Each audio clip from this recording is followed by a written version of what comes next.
대기업 다니는 작은 며느리에게는 집문서를 주고 가난하고 가진 것 없는 저한테는 10,000원짜리 한 장만 남기고 어머니는 떠나셨습니다.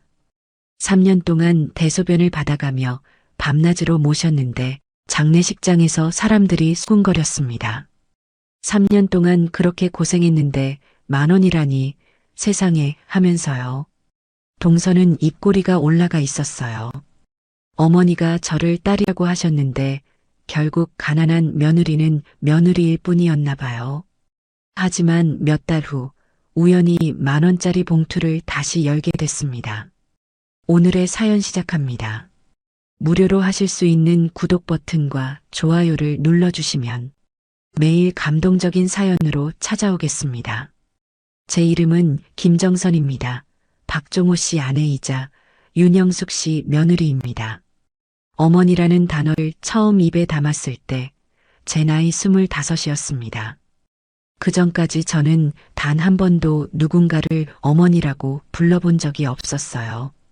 12살 때 아버지가 돌아가시고 그해 겨울 어머니는 집을 나가셨습니다. 남겨진 건 저와 9살 둘째, 7살 셋째, 5살 막내, 넷뿐이었어요. 눈이 쏟아지던 겨울이었습니다. 그날 밤을 잊을 수가 없어요. 어머니가 문을 열고 나가시던 그 소리, 눈 쌓인 마당을 가로질러 가시던 뒷모습, 대문 밖으로 사라지시던 그 순간이 지금도 눈에 선합니다. 막내가 울면서 불렀어요. 엄마, 엄마 어디가 하면서요. 하지만 어머니는 돌아보지 않으셨습니다. 그날 밤 저는 동생 셋을 이불 속에 재우고 혼자 부엌에 앉아 쌀독을 열어봤어요. 바닥이 훤히 보였습니다. 찬장을 열어봤더니 된장 한 덩이와 고춧가루 조금, 그리고 김치 몇 포기가 전부였어요. 그날 밤 창문 너머로 보이는 별들이 유난히 많았습니다. 저는 그 별들을 보면서 생각했어요. 이제 내가 이 아이들 엄마가 되어야겠구나. 내가 이 아이들을 키워야겠구나 하고요. 다음 날부터 저는 학교에 가지 않았습니다. 선생님이 집까지 찾아오셨어요. 정선아, 학교 나와야지, 공부해야지 하시면서요. 하지만 저는 고개를 저었습니다. 선생님, 저는 동생들 돌봐야 해요. 학교 못 가요. 하고 말했어요. 선생님 눈에 눈물이 고이는 게 보였지만 저는 돌아서서 집 안으로 들어왔습니다. 매일 새벽이면 일어나 마을 우물로 갔어요. 두레박으로 물을 길어 올리는데 겨울 새벽 공기가 너무 차가워서 손이 얼얼했습니다. 물동이를 이고 집으로 오는 길, 눈 쌓인 좁은 길을 걸으면 발이 시렸지만 그래도 걸었어요. 집에 와서 아궁이에 불을 지폈습니다. 연탄을 살 돈이 없어서 산에서 주워온 나뭇가지로 불을 피웠어요. 물을 끓이고 쌀을 씻어 밥을 지었습니다. 쌀이 얼마 없어서 물 많이 부어 죽처럼 만들었어요. 그래야 동생들이 배불리 먹을 수 있었거든요. 동생들이 일어나면 죽을 떠먹였습니다. 언니, 배고파. 막내가 칭얼거리면 제 밥그릇에 있던 걸 더 떠주곤 했어요. 동생들 학 보내고 나면 저는 동네 일을 거들러 다녔습니다. 김씨 아주머니네 가서 빨래를 하면 쌀 한 대를 주셨고 민주 아주머니네 마당 쓸면 감자 몇 개를 주셨어요. 가을이 되면 김장철이 왔습니다. 마을 전체가 김장 준비로 바빴어요. 저는 집집마다 돌아다니며 김장을 거들었습니다. 배추를 씻고 소금에 절이고 양념 버무리는 일을 했어요. 찬물에 손을 담그고 배추를 씻다 보면 손가락 끝이 저려왔지만 꾹 참았습니다. 저녁 무렵이 되면 아주머니들이 말했어요. 정선아, 고생했다. 이거 가져가거라 하면서 쌀 한 마리나 김치 한 보시기를 주셨습니다. 그 쌀로 한 달을 버텼어요. 겨울은 더 혹독했습니다. 연탄을 살 돈이 없어서 산에 나무를 하러 갔어요. 눈 쌓인 산길 혼자 걸어 올라가면 발자국만 소복이 쌓였습니다. 얼어붙은 나뭇가지를 꺾어지게 지고 내려오는데 어깨가 끊어질 것 같았어요. 어느 날은 눈길에 미끄러져 나무를 다 쏟아버린 적도 있었습니다. 그때 저는 그 자리에 주저앉아 울었어요. 소리내지 않고 입술을 깨물며 울었습니다. 하지만 울어서 뭐가 달라지나요? 저는 눈물을 닦고 다시 일어나 나무를 주웠습니다. 그렇게 5년을 버텼어요. 동생들은 학교를 다녔고 저는 집에서 살림을 하고 일을 거들며 살았습니다. 둘째가 국민학교를 졸업하던 해봄, 저는 결심했어요. 서울로 가야겠다고요. 이대로 시골에 있으면 우리는 평생 이렇게 사는 거라는 생각이 들었습니다. 둘째한테 말했어요. 영수야, 언니가 서울 가서 돈 벌어올게. 너가 집 좀 봐줘. 셋째랑 막내 챙겨줘 하고요. 둘째가 고개를 끄덕이며 말했습니다.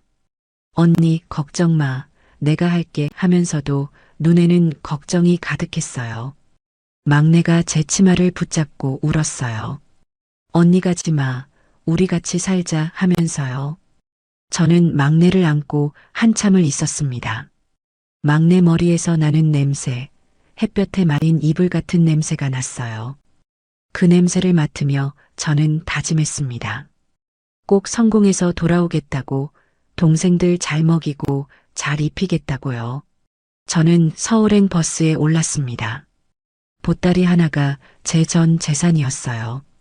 옷가지 몇 벌과 동생들 사진 한 장, 그리고 남은 쌀로 만든 주먹밥 3개가 들어 있었습니다. 버스가 출발할 때 창밖을 봤어요. 동생들이 손을 흔들고 있었습니다. 셋이 나란히 서서 손을 흔드는 모습을 보는데 눈물이 났지만 돌아설 수 없었어요. 서울에 도착했을 때 저는 놀랐습니다. 사람이 이렇게 많을 수가 없었어요. 버스 터미널에서 내려 멍하니 서 있는데 사람들이 제 옆을 쏜살같이 지나쳤습니다. 모두가 어디론가 바쁘게 가고 있었어요. 차들이 빵빵거리고 상인들이 소리 지르고 매연 냄새와 음식 냄새가 뒤섞여 코를 찔렀습니다. 저는 손에 적어온 메모지를 꺼냈어요. 마을 이장님이 써주신 주소였습니다. 청계천 쪽으로 가면 공장이 많다고 거기서 일자리를 구하라고 하셨어요. 길을 물어물어 청계천으로 갔습니다. 다리 밑으로 물이 흘렀고 그 주변으로 좁은 골목길이 미로처럼 펼쳐져 있었어요. 골목 안쪽으로 들어가니 작은 공장들이 빽빽이 들어차 있었습니다. 재봉틀 돌아가는 소리, 천 자르는 소리, 사람들 말소리가 뒤섞여 시끄러웠어요. 저는 공장 몇 군데를 돌아다녔습니다. 문을 열고 들어가 물었어요. 저기 일 좀 배우고 싶은데요. 사람 뽑으세요 하고요. 어떤 곳에서는 나이가 어리다고 했고 어떤 곳에서는 경력이 없다고 했습니다. 해가 저물어갈 무렵 5번째 공장 문을 두드렸어요. 사장님이 나와서 저를 위아래로 훑어봤습니다. 재봉틀 다룰 줄 아냐 하고 물었어요. 저는 솔직하게 대답했습니다. 아니요, 못해요 하고요. 사장님이 한숨을 쉬며 말했어요. 그럼 일단 심부름이나 해. 보따리 나르고 청소하고 한 달에 2만 원 줄게 하시면서요. 저는 얼른 고개를 숙였습니다. 감사합니다. 열심히 하겠습니다. 하고 말했어요. 그날부터 공장 생활이 시작됐습니다. 새벽 6시에 일어나서 밤 10시까지 일했어요. 보따리를 나르고 천을 자르고 바닥을 쓸고 재봉틀 앞에 앉은 언니들 시중을 들었습니다. 점심시간에는 공장 뒤 골목 구석에 앉아 주먹밥을 먹었어요. 다른 언니들은 도시락을 싸왔지만 저는 쌀이 없어서 주먹밥도 못 싸올 때가 많았습니다. 그럴 땐 물만 마시고 버텼어요. 한 달 후 첫 월급을 받았습니다. 사장님이 봉투를 주시면서 말했어요. 수고했어 하고요. 저는 그 봉투를 받아들고 공장 밖으로 나왔습니다. 골목길 구석에 서서 봉투를 열어봤어요. 제 손으로 번 첫 돈이었어요. 저는 그 돈을 보면서 눈물이 났습니다. 이 돈으로 월세방을 얻고 동생들한테 붙일 수 있겠구나 싶었거든요. 그날 저는 청계천 다리 위에 서서 한참을 물을 내려다봤습니다. 물이 흘러가는 걸 보면서 생각했어요. 나도 저 물처럼 흘러가는 건가, 어디로 가는 건가 하고요. 그렇게 2년을 일했습니다. 공장일은 고됐지만 시골에서 혼자 동생들 키울 때보다는 나았어요. 적어도 월말이면 돈이 손에 쥐어졌고 그 돈으로 쌀을 사서 동생들한테 붙일 수 있었으니까요. 어느 해 봄 공장이 문을 닫았습니다. 사장님이 빚을 못 갚아서 야반도주를 했어요. 저는 밀린 월급도 받지 못한 채 길거리에 나앉았습니다. 또다시 일자리를 찾아 헤맸어요. 이번에는 명동 쪽 작은 중국집에서 설거지 일을 하게 됐습니다. 주인 아주머니는 성격이 까칠했지만 밥은 먹여줬어요. 하루 세끼 짜장면과 짬뽕을 먹을 수 있다는 게 그렇게 좋을 수가 없었습니다. 그 식당에서 일한 지 6개월쯤 됐을 때였어요. 점심시간이 지나고 설거지를 하고 있는데 주인 아주머니가 저를 불렀습니다. 정선아, 잠깐 나와봐 하시면서요. 나가보니 한 남자분이 서 계셨어요.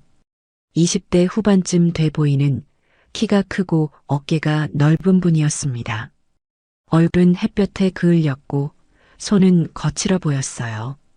주인 아주머니가 말했습니다. 이 사람이 우리 가게 단골인데 너 한번 만나볼래? 하면서 웃으셨어요. 저는 깜짝 놀라 아주머니를 쳐다봤습니다. 아주머니가 작게 웃으며 말했어요. 이 사람 괜찮아. 착하고 성실해. 너 혼자 사는 거 내가 알잖아. 이 사람도 혼자야. 한번 만나봐 하시면서 저를 밀었어요. 그분이 조심스럽게 입을 열었습니다.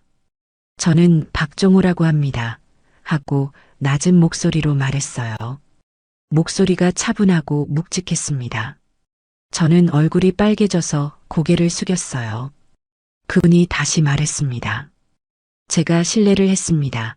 괜찮으시면 차나 한잔 하실까요? 하면서 조심스럽게 물었어요. 저는 주인 아주머니를 힐끗 쳐다봤습니다. 아주머니가 손을 휘휘 저으며 말했어요. 오늘 설거지는 내가 할게. 가서 이야기 좀 나눠봐 하시면서 웃으셨어요. 그렇게 저는 그분과 다방에 앉게 됐습니다. 낡은 의자에 마주 앉아 커피를 시켰어요. 커피가 나왔는데 손이 떨려서 잔을 들 수가 없었습니다. 그분이 먼저 말을 꺼냈어요. 아주머니한테 들었습니다. 고향이 시골이시라면서요. 하고 조심스럽게 물었습니다. 저는 고개를 끄덕였어요. 그분이 또 말했습니다. 저도 시골 출신입니다. 충청도 작은 마을에서 왔어요. 하면서 잠시 멈췄다가 말을 이었어요. 저도 형제가 둘인데 제가 맞이에요. 아버지가 일찍 돌아가셔서 제가 동생 뒷바라지를 했습니다. 하면서 씁쓸하게 웃었어요. 그 말을 듣는 순간 저는 그분을 쳐다봤습니다. 그분 눈빛이 저와 닮아 있었어요. 고생한 사람의 눈빛, 혼자 버텨온 사람의 눈빛이었습니다. 저도 입을 열었어요. 저도 동생이 셋 있어요. 부모님이 안 계셔서 제가 키웠어요. 하고 말했습니다. 그분이 놀란 눈으로 저를 쳐다봤어요. 그러시고는 조용히 말했습니다. 고생 많으셨겠습니다. 하면서 진심이 담긴 목소리로요. 그 말 한마디에 제 눈에 눈물이 핑 돌았어요. 누군가 제게 고생했다고 말해준 건 처음이었거든요. 그날 이후로 우리는 자주 만났습니다. 종호 씨는 철공소에서 일했어요. 손이 시커멓게 그을려 있었고 손톱 밑에는 기름때가 끼어 있었습니다. 하지만 저는 그 손이 믿음직스러웠어요. 이 사람도 저처럼 손으로 일하며 살아온 사람이구나. 이 사람은 저를 이해할 수 있겠구나 싶었습니다. 6개월쯤 만났을 때 종호 씨가 청혼을 했어요. 다방에 앉아서 한참을 머뭇거리다가 말했습니다. 저는 돈도 없고 변변한 사람은 아니지만 정선 씨를 평생 소중히 대하겠습니다. 결혼해 주시겠습니까? 하면서 고개를 숙였어요. 저는 잠시 망설였습니다. 이 사람과 결혼하면 어떻게 될까? 행복할 수 있을까? 하는 생각이 스쳤어요. 하지만 종호 씨 눈을 보는 순간 알았습니다. 이 사람은 저를 버리지 않을 거라고, 이 사람과 함께라면 괜찮을 거라고요. 저는 고개를 끄덕였어요. 그러자 종호 씨 얼굴에 환한 웃음이 번졌습니다. 고맙습니다. 정말 고맙습니다. 하면서 제 손을 꼭 잡았어요. 우리는 그해 가을에 결혼했습니다. 예식장도 없이 동네 사진관에서 사진 한 장 찍고 작은 중국집에서 짜장면을 먹었어요. 주인 아주머니와 종호 씨 직장 동료 몇 명이 전부였습니다. 하지만 행복했어요. 결혼하고 나서 종호 씨가 말했습니다. 어머니가 당신 만나고 싶어 하셔. 이번 주말에 우리 집에 가자 하고요. 저는 떨렸어요. 시어머니라는 분을 뵙는 게 처음이었으니까요. 주말이 되어 시댁으로 갔습니다. 시댁은 서울 변두리 작은 동네에 있었어요. 골목길을 따라 걷다 보니 고깃집 간판이 보였습니다. 종호 씨가 말했어요. 저게 우리 어머니 가게야 하면서 가리켰습니다. 가게 문을 열고 들어갔어요. 안에는 손님 몇 분이 고기를 굽고 계셨고 주방 쪽에서 한 분이 나오셨습니다. 50대 중반쯤 돼 보이는 작은 체구에 머리를 단정하게 묶으신 분이었어요. 얼굴에는 세월의 흔적이 역력했지만 눈빛은 따뜻했습니다. 그분이 저를 보더니 환하게 웃으셨어요. 종호 아내가 왔구나 하시면서 앞치마를 벗으며 다가오셨습니다. 저는 얼른 인사를 드렸어요. 어머님, 안녕하세요. 저는 김정선이라고 합니다. 하고 깊게 허리를 숙였습니다. 시어머니가 제 손을 꼭 잡으셨어요.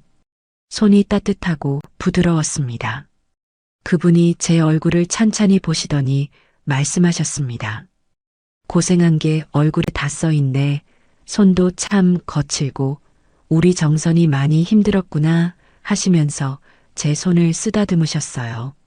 그리고 말을 이으셨습니다. 이제 편히 살아. 내가 딸처럼 아낄게. 우리 집은 가난하지만 정은 많단다.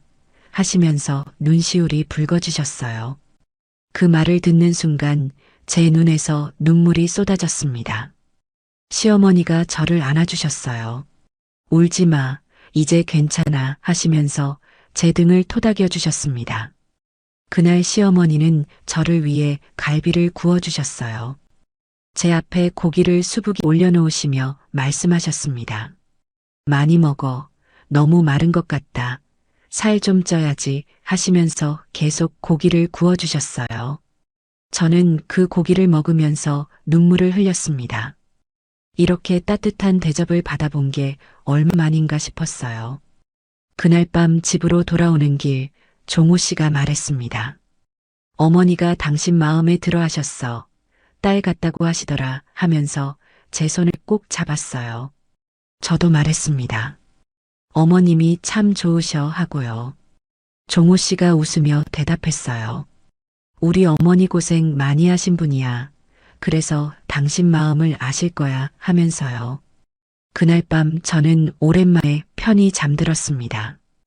꿈속에서 시어머니가 제 손을 잡고 웃으셨어요. 정선아, 이제 우리 딸이야 하시는 목소리가 들리는 것 같았습니다. 저는 꿈속에서 대답했어요. 네, 어머니, 저도 어머니 딸이 되고 싶어요 하고요. 그날 이후 제 인생에 봄이 왔습니다. 처음으로 가족이라는 온기를 느꼈고 처음으로 어머니라는 존재를 가졌어요. 그리고 저는 생각했습니다. 이제 정말 새로운 삶이 시작되는구나 하고요. 저는 윤영숙입니다. 종호와 진우 두 아들의 어머니고 지금은 큰 며느리 정선이의 시어머니죠. 정선이를 처음 봤을 때 그의 얼굴에서 제 젊은 시절이 보였어요. 고생한 티가 역력했거든요. 손톱 밑에 낀 때, 거칠어진 손등, 어깨에 밴 굽은 자세, 그리고 무엇보다 눈빛이요. 외롭게 싸워온 사람의 눈빛이었습니다. 그래서 저는 그 애를 보는 순간 알았어요. 아, 이 애도 나처럼 혼자 버텨왔구나 하고요. 오늘은 왜 제가 정선이를 그토록 아끼게 됐는지 그 이유를 말하려고 합니다. 그러려면 제 이야기부터 해야겠어요. 그날을 잊을 수가 없습니다. 남편이 공사장에서 떨어졌다는 소식을 들었어요. 병원 응급실 복도에 앉아 기다리는데 의사 선생님이 나와서 고개를 저으셨습니다. 그 순간 제 눈앞이 캄캄했어요. 26살 저는 그렇게 과부가 됐습니다. 7살 종호와 5살 진우를 데리고 홀로 남겨졌어요. 장례를 치르고 나니 손에 남은 게 아무것도 없었습니다. 빚만 30만 원이 생겼어요. 그때 30만 원이면 어마어마한 돈이었습니다. 새빵 월세는 석 달째 밀려 있었고 쌀독은 바닥이었어요. 장례 끝나고 집에 돌아온 날 밤 저는 부엌에 앉아 한참을 멍하니 있었습니다. 두 아들은 작은 방에서 잠들어 있었어요. 종호가 자다가 뒤척이는 소리, 진우가 코 고는 소리가 들렸습니다. 그 소리를 듣는데 갑자기 눈물이 쏟아졌어요. 이제 어떻게 하지? 이 애들을 어떻게 키우지? 하는 생각뿐이었습니다. 한참을 울다가 문득 정신이 들었어요. 울어서 뭐가 달라지나, 내가 이러고 있으면 애들은 누가 먹여 살리나 하는 생각이 들더라고요. 저는 눈물을 훔치고 일어섰습니다. 새벽이 오기 전에 뭐라도 해야겠다는 생각이 들었어요. 며칠 후 저는 동네 시장으로 갔습니다. 시장은 벌써 사람들로 북적거리고 있었어요. 생선 파는 아저씨 목소리, 채소 파는 아주머니들 흥정소리, 지게에 짐진 아저씨들 발걸음 소리, 그 모든 소리가 뒤섞여 아침 시장을 깨우고 있었습니다. 저는 시장 입구에서 떡볶이 장사하는 이씨 아주머니를 찾아갔어요. 남편 장례 때 조의금 갖고 오셨던 분이었습니다. 이씨 아주머니는 수레 앞에서 떡을 썰고 계셨어요. 아주머니 하고 제가 불렀을 때 그분이 고개를 들었습니다. 어머, 영숙이 아니가 어제 이른 아침부터 하시더라고요. 저는 그분 앞에 섰습니다. 손을 꼭 쥐고 떨리는 목소리로 말했어요. 아주머니, 저 좀 도와주세요. 저도 장사 좀 배우고 싶어요. 하고요. 이씨 아주머니가 칼을 내려놓으시더니 저를 쳐다봤습니다. 그분 눈에 연민이 어렸어요. 영수가 장사가 쉬운 줄 아나 하시면서도 한숨을 쉬셨습니다. 하지만 저는 포기할 수 없었어요. 아주머니, 제발요, 애들 둘 키워야 해요. 뭐라도 해야 하는데 할 줄 아는 게 없어요. 하고 말했습니다. 이씨 아주머니가 한참을 저를 보시더니 고개를 끄덕였어요. 그래, 알았어. 내일부터 나 따라다녀. 가르쳐 줄게 하시면서요. 그날 밤 저는 오랜만에 잠을 잤습니다. 희망이 생겼거든요. 다음 날부터 제 인생이 완전히 바뀌었어요. 새벽 4시에 일어나 시장으로 갔습니다. 이씨 아주머니가 떡 써는 법을 가르쳐 주셨어요. 칼을 쥐는 법부터 떡을 어떻게 자르면 모양이 예쁜지, 어묵은 어떻게 손질하는지 하나하나 알려주셨습니다. 그리고 고추장 양념 만드는 법도 가르쳐 주셨어요. 고추장에 물엿 넣고 설탕 넣고 간장 조금 넣고 다진 마늘 넣고 참기름 몇 방울 떨어뜨리면 떡볶이 양념이 됐습니다. 첫날 제가 만든 양념을 이씨 아주머니가 맛보시더니 고개를 끄덕였어요. 그래, 이 정도면 팔만해 하시면서요. 일주일 동안 이씨 아주머니 옆에서 배웠습니다. 그리고 아주머니가 말씀하셨어요. 영수가 이제 내가 해봐. 나 옆에 있을게 하시면서요. 제 첫 장사 날이었습니다. 아주머니가 낡은 수레 하나를 빌려주셨어요. 그 수레에 떡, 어묵, 양념, 냄비, 연탄, 그릇을 실었습니다. 수레를 끌고 학교 앞으로 갔어요. 학교 정문 옆 길가에 자리를 잡았습니다. 연탄을 피우는데 손이 떨렸어요. 성냥불을 몇 번이나 꺼뜨렸는지 몰라요. 겨우 연탄에 불을 붙이고 그 위에 냄비를 올려놓았습니다. 떡볶이 국물이 보글보글 끓기 시작했어요. 빨간 국물에서 김이 모락모락 피어올랐습니다. 그 냄새가 퍼지니까 학생들이 하나둘 모여들기 시작했어요. 아줌마, 떡볶이 얼마예요? 한 학생이 물었습니다. 저는 떨리는 목소리로 대답했어요. 한 접시에 50원이에요. 그 학생이 50원짜리 동전을 내밀었습니다. 떡볶이 하나 주세요 하면서요. 저는 그 동전을 받으면서 가슴이 뛰었어요. 제 손으로 번 첫 돈이었습니다. 떡볶이를 접시에 담아주는데 손이 떨려서 떡이 흔들렸어요. 학생이 떡볶이를 받아들고 한 먹더니 말했습니다. 맛있는데요 하면서요. 그 말 한마디에 제 눈에 눈물이 핑 돌았어요. 그날 저는 떡볶이 30접시를 팔았습니다. 집에 돌아와서 그 돈을 세는데 눈물이 났습니다. 이 돈으로 쌀을 사고 애들 밥을 해줄 수 있겠구나 싶었거든요. 그날 밤 저는 종호와 진우를 안고 말했어요. 엄마가 이제 돈 벌어 걱정하지 마 하고요. 종호가 저를 올려다보며 말했습니다. 엄마 고생했어 하면서요. 7살 아이가 엄마한테 고생했다고 하다니요.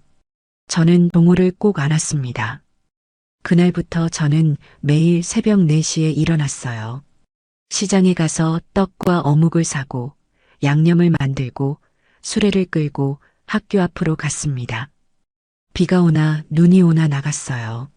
한겨울에는 손이 얼어서 떡을 자를 수가 없었습니다. 손가락이 빨갛게 부어올랐고 손톱 밑이 터져서 피가 났어요. 그래도 쉴 수 없었습니다. 하루 쉬면 그날 먹을 게 없었으니까요. 여름에는 지옥이었어요. 햇볕이 내리쬐는 길거리에서 연탄불 앞에 서 있으면 숨이 막혔습니다. 땀이 등을 타고 흘러내렸고 옷이 땀에 젖어 몸에 달라붙었어요. 어느 날은 너무 더워서 쓰러질 뻔했습니다. 눈앞이 핑 돌면서 다리에 힘이 풀렸어요. 그때 옆에서 떡볶이 사 먹던 학생이 저를 붙잡아줬습니다. 아줌마 괜찮으세요 하면서요. 저는 겨우 정신을 차리고 고개를 끄덕였어요. 괜찮아, 고맙다 하고요. 하지만 괜찮지 않았습니다. 집에 가면 쓰러져서 1시간씩 자야 했어요. 그래도 저녁에는 일어나서 애들 밥을 해야 했습니다. 그렇게 몇 년이 흘렀어요. 종호가 국민학교를 졸업하고 중학교에 들어갔습니다. 그해 봄이었어요. 종호가 학교에서 돌아와 제게 말했습니다. 엄마, 나 신문 배달하고 싶어 하고요. 저는 설거지하던 손을 멈추고 종호를 돌아봤어요. 신문 배달은 왜 공부해야지 하고 물었습니다.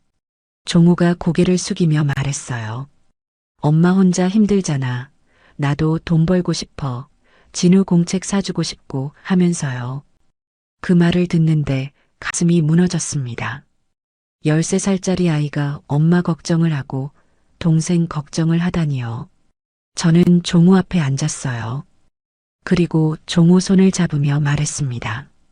종호야, 넌 공부만 하면 돼. 엄마가 다 할게 하고요. 하지만 종호는 고개를 저었어요. 엄마, 나 하고 싶어. 남자는 이 정도는 해야지 하면서요. 저는 종호 얼굴을 보며 한참을 생각했습니다. 이 아이가 정말 하고 싶어 하는 것 같았어요. 그리고 솔직히 도움이 필요하기도 했습니다. 떡볶이 장사만으로는 두 아들 학비를 감당하기 힘들었거든요. 저는 고개를 끄덕였어요. 그래, 알았어. 대신 학교는 꼭 다녀야 해 하고 말했습니다. 종호가 환하게 웃으며 대답했어요. 당연하지, 걱정 마 하면서요. 그날부터 종호는 새벽에 신문을 돌리기 시작했습니다. 새벽 5시에 일어나 자전거에 신문을 싣고 동네를 돌았어요. 그리고 학교 갔다가 방과 후에는 우유 배달을 했습니다. 저녁에는 동네 철공소에 가서 심부름도 했어요. 종호가 처음 월급을 받아온 날을 잊을 수가 없습니다. 종호가 집에 들어오더니 주머니에서 돈을 꺼냈어요. 엄마, 이거 하면서 제 손에 쥐어줬습니다. 3,000원이었어요. 저는 그 돈을 보면서 눈물이 났습니다.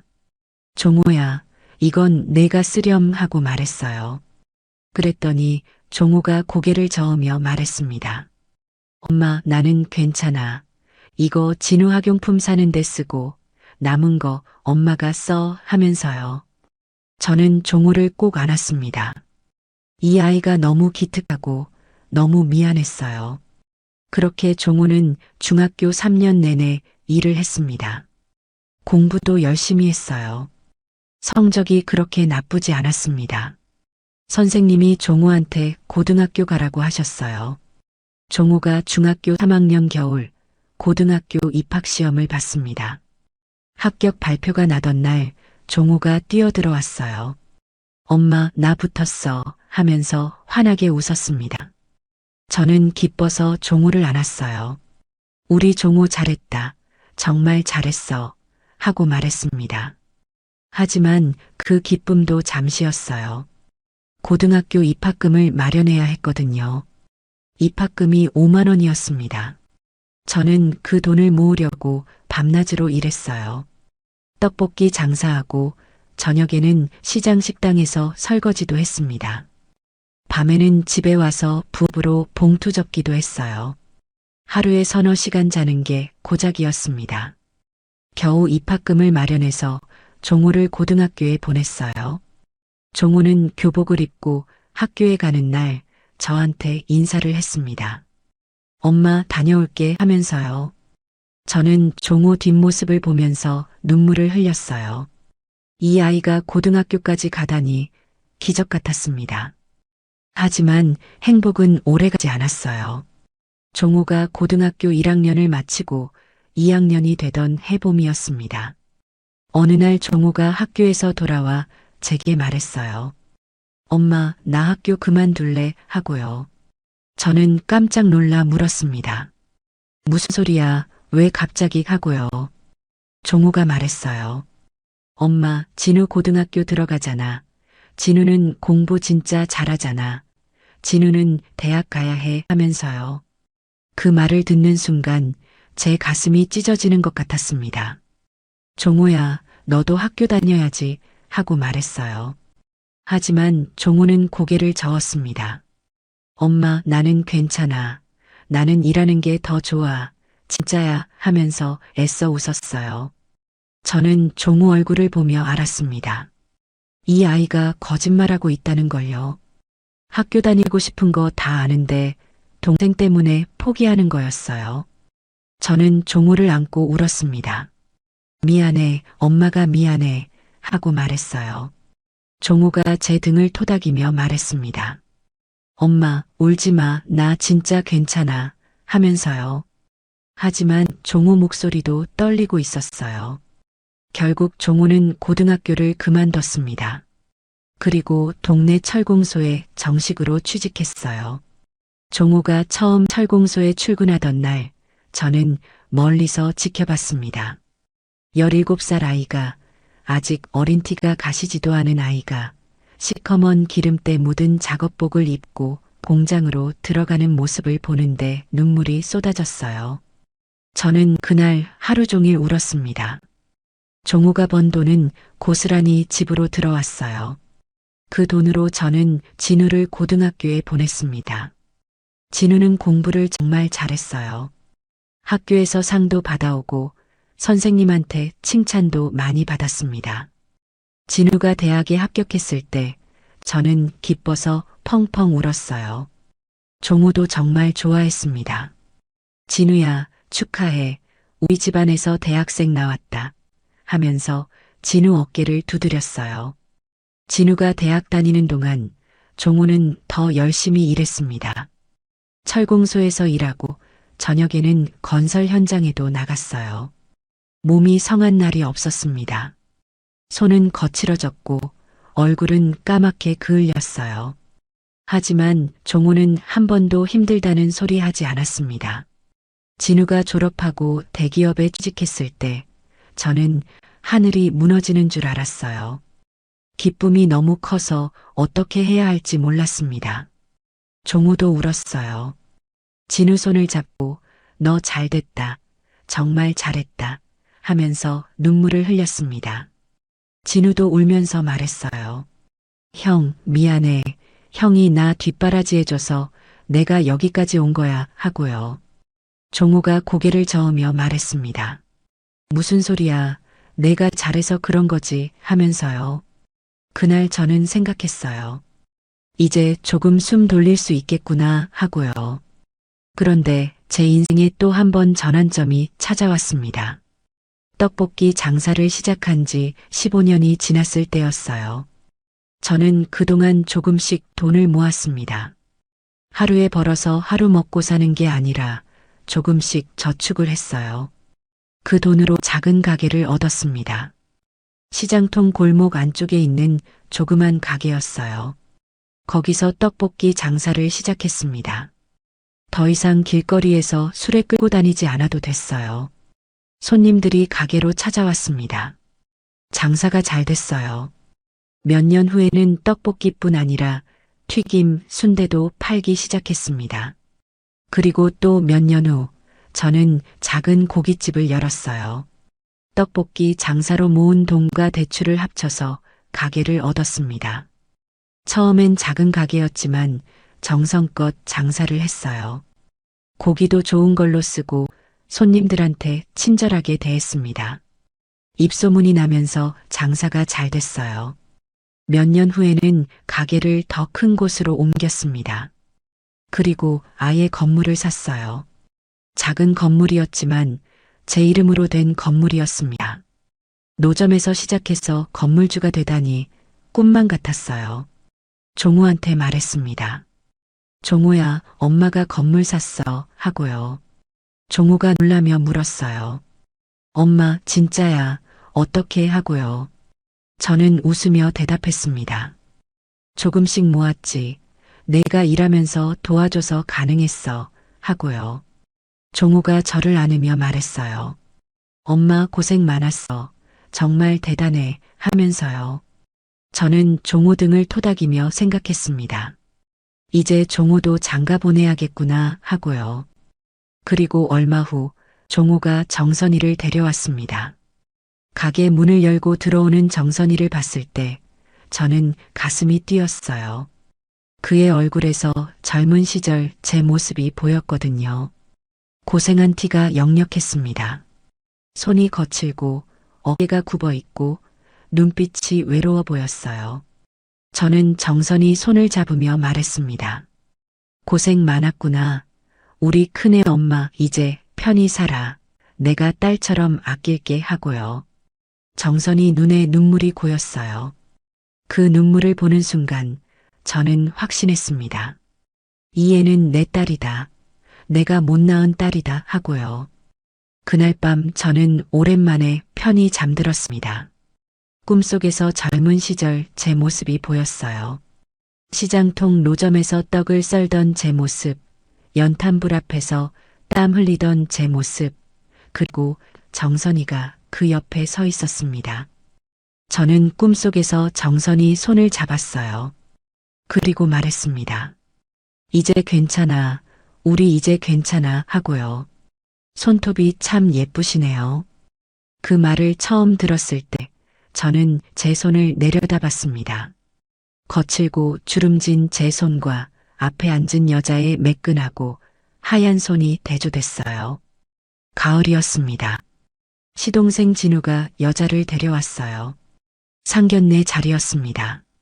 시어머니 고깃집에서 만났어요. 제가 아침부터 가게에 가서 상을 차렸습니다. 갈비 구워놓고 잡채 만들고 김치찌개 끓이고 나물 무치고 상을 정성껏 준비했어요. 시어머니가 제 옆에서 말씀하셨습니다. 정선아 고맙다. 내가 있어서 내가 산다 하시면서요. 저는 괜찮다고 당연한 거라고 대답했어요. 오후 2시쯤 진우가 여자와 함께 들어왔습니다. 키가 크고 날씬한 여자였어요. 머리를 단정하게 묶었고 옷도 깔끔하게 차려입었습니다. 화장도 곱게 했고 손톱엔 연한 핑크색 매니큐어가 칠해져 있었어요. 진우가 소개했습니다. 형님, 형수님, 어머니, 제 여자친구 서지연입니다. 하고요. 지연이라는 여자가 공손하게 인사했어요. 안녕하세요. 서지연입니다. 잘 부탁드립니다. 하면서요. 목소리가 또렷하고 자신감 있었습니다. 시어머니가 반갑게 맞으셨어요. 어서 와, 앉아. 우리 진우가 애기 많이 했어. 하시면서요. 지연이가 웃으며 앉았습니다. 저도 인사를 했어요. 반가워요. 저는 큰며느리 김정선이에요. 하고요. 지연이가 저를 보며 말했습니다. 언니 반가워요. 하면서 손을 내밀었어요. 저는 그 손을 잡았습니다. 그때 지연이가 제 손을 보며 말했어요. 언니 손이 좀 거칠으시네요. 일 많이 하셨나 봐요. 하면서요. 그 말투가 묘했습니다. 동정하는 건지 무시하는 건지 알 수 없는 톤이었어요. 저는 웃으며 대답했습니다. 일 좀 했어요. 하고요. 지연이가 자기 손을 보며 말했습니다. 저는 손톱이 약해서 조심해야 해요. 물이라면 금방 트거든요. 하면서요. 시어머니가 얼른 말씀하셨어요. 그래, 그럼 조심해야지. 진우 아내는 일 안 해도 돼. 하시면서요. 저는 그 말을 듣고 가슴이 싸했습니다. 하지만 내색하지 않았어요. 밥상을 차려내며 웃으며 말했습니다. 많이 드세요. 제가 아침부터 준비했어요. 하고요. 지연이가 상을 보며 말했습니다. 우와, 정성 대단하시네요. 요즘 시대에 이렇게까지 하시는 분 드물어요. 하면서요. 그 말에 칭찬인지 비아냥인지 헷갈렸어요. 하지만 저는 그냥 웃었습니다.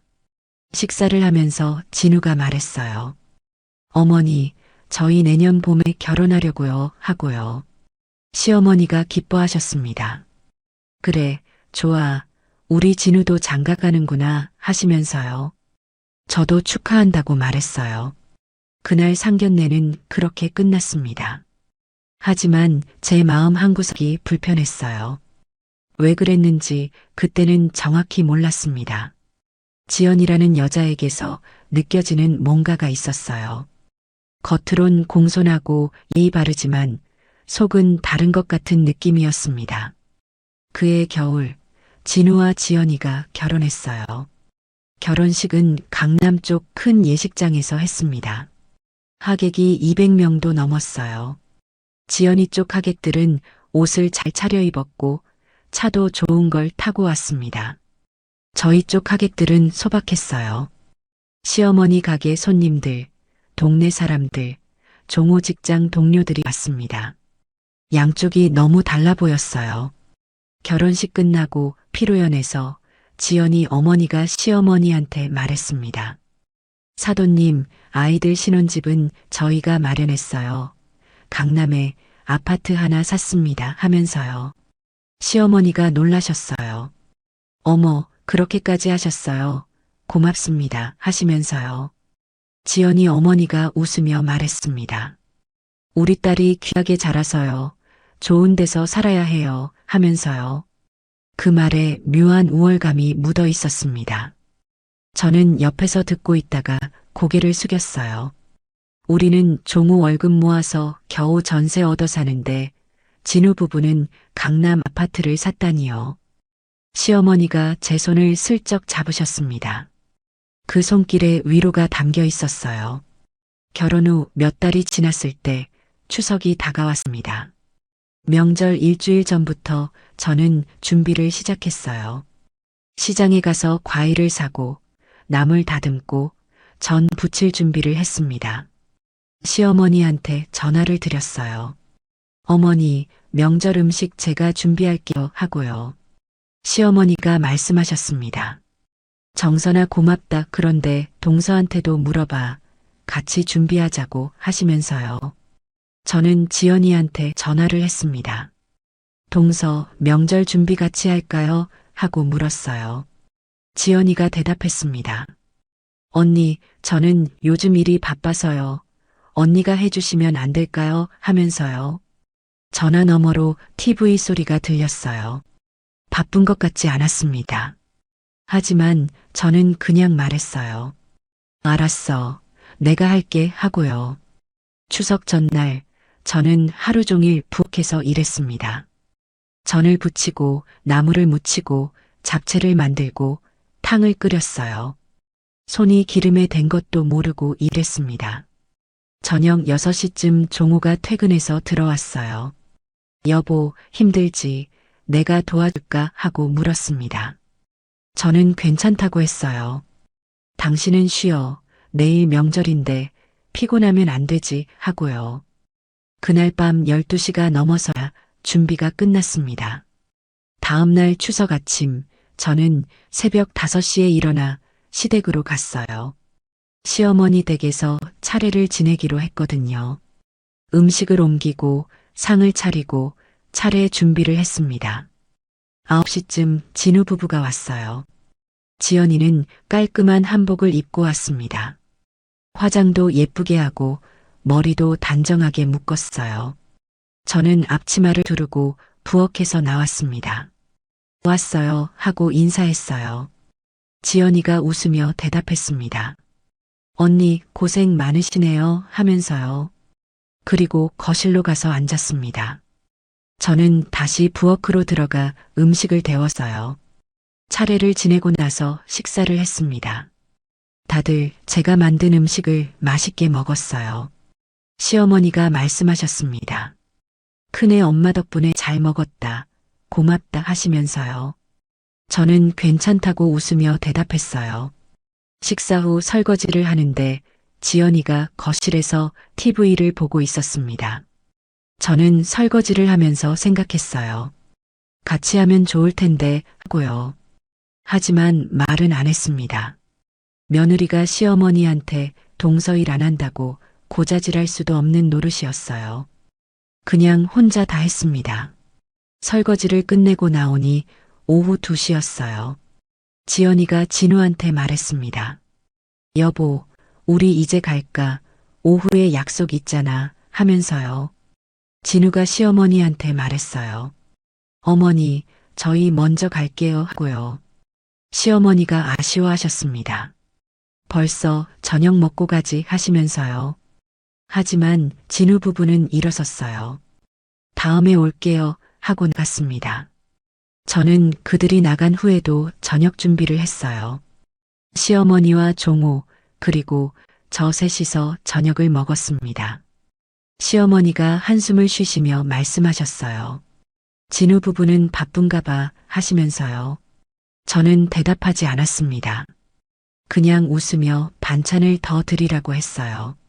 그해 겨울, 김장철이 왔습니다.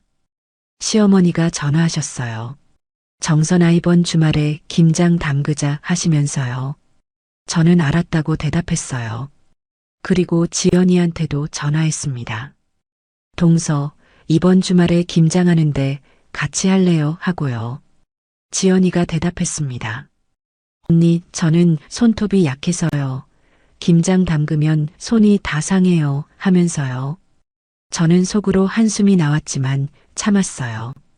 알았어 하고 전화를 끊었습니다. 주말에 시어머니 댁 마당에서 김장을 했어요. 배추 쉼폭이었습니다. 저는 새벽부터 나가서 배추를 절였어요. 소금물에 배추를 담그고 뒤집고 또 뒤집었습니다. 손이 얼얼하고 허리가 아팠어요. 오후에 배추를 씻고 양념을 만들었습니다. 고춧가루, 젓갈, 마늘, 생강, 파를 썰어서 양념을 버무렸어요. 손에 고춧가루 양념이 묻어서 따가웠습니다. 그래도 묵묵히 일했어요. 시어머니가 옆에서 도와주셨습니다. 정선아 미안하다. 내가 혼자 다 하게 해서 하시면서요. 저는 괜찮다고 했어요. 어머니, 저 괜찮아요. 이 정도는 해야죠 하고요. 저녁 무렵 김장이 끝났습니다. 쉼포기를 다 담갔어요. 허리가 끊어질 것 같았고 손은 빨갛게 부어올랐습니다. 시어머니가 제 손을 보시며 말씀하셨어요. 손이 이렇게 됐네. 핸드크림 발라 하시면서 크림을 주셨습니다. 저는 고맙다고 하며 크림을 받았어요. 그때 진우 부부가 차를 타고 왔습니다. 김장 다 끝났을 때쯤 온 거예요. 지연이가 차에서 내리며 말했습니다. 어머님, 언니 고생 많으셨어요. 김장 다 끝나셨네요. 하면서요. 웃고는 있었지만 미안해하는 기색은 없었어요. 시어머니가 말씀하셨습니다. 그래, 다 끝났어. 진우 아내도 왔으면 좋았을 텐데 하시면서요. 지연이가 대답했습니다. 어머님, 제가 손이 약해서요. 김장하면 손이 다 상해요. 다음에 다른 걸로 도와드릴게요 하면서요. 그리고 차 트렁크를 열었어요. 과일 상자 하나를 꺼내며 말했습니다. 어머님, 이거 드세요. 백화점에서 샀어요. 하면서요. 시어머니가 고맙다고 하셨어요. 저는 옆에서 그 모습을 보며 착잡했습니다. 과일 한 상자 사온 것과 하루 종일 김장하는 것이 같을 수는 없는데 시어머니는 고맙다고 하셨어요. 저는 아무 말하지 않았습니다. 그냥 웃으며 김장 김치를 나눠 담았어요. 진우 부부 차 트렁크에도 김치를 실어줬습니다. 지연이가 말했습니다. 언니 고마워요. 언니가 담근 김치 맛있어요. 하면서요. 저는 웃으며 대답했어요. 맛있게 먹어 하고요. 진우 부부는 김치만 받아서 갔습니다. 저는 그들이 가는 차를 보며 한숨을 쉬었어요. 종우가 제 옆에 왔습니다. 여보, 속상하지? 하고 물었어요. 저는 고개를 저었습니다. 아니야, 괜찮아. 하고 대답했어요. 하지만 괜찮지 않았어요. 가슴 한구석이 답답했습니다. 그날 밤 집에 돌아와서 손을 씻는데 눈물이 나서요. 손이 너무 따가웠거든요. 종우가 제 뒤에서 말했습니다. 여보, 다음부턴 내가 도와줄게 하면서요. 저는 고개를 끄덕였어요. 하지만 속으로 생각했습니다. 당신이 도와줘야 할 게 아니라 동서가 같이 해야 하는 건데 하고요. 그 후로도 명절마다 제사마다 저는 혼자 준비했습니다. 지연이는 매번 핑계가 있었어요. 일이 바쁘다, 몸이 안 좋다, 약속이 있다 하면서요. 시어머니는 그럴 때마다 저한테 고맙다고 하셨어요. 큰애 엄마 덕분에 산다. 내가 없으면 어떡하나 하시면서요. 저는 그 말이 고마우면서도 서운했습니다. 고맙다는 말만 들으면 뭐 하나 제대로 대우받지도 못하는데 하는 생각이 들었어요. 하지만 내색하지 않았습니다. 그냥 웃으며 괜찮다고 당연한 거라고 말했어요. 어느 날 시어머니 댁에 갔을 때였습니다. 시어머니가 저를 안방으로 부르셨어요. 정선에 이리 와봐 하시면서요. 저는 안방으로 들어갔습니다. 시어머니가 서랍에서 봉투 하나를 꺼내셨어요. 이거 받아 하시면서 제 손에 쥐어주셨습니다. 저는 깜짝 놀라 손을 저었어요. 어머니, 이건 뭐예요? 하고 물었습니다.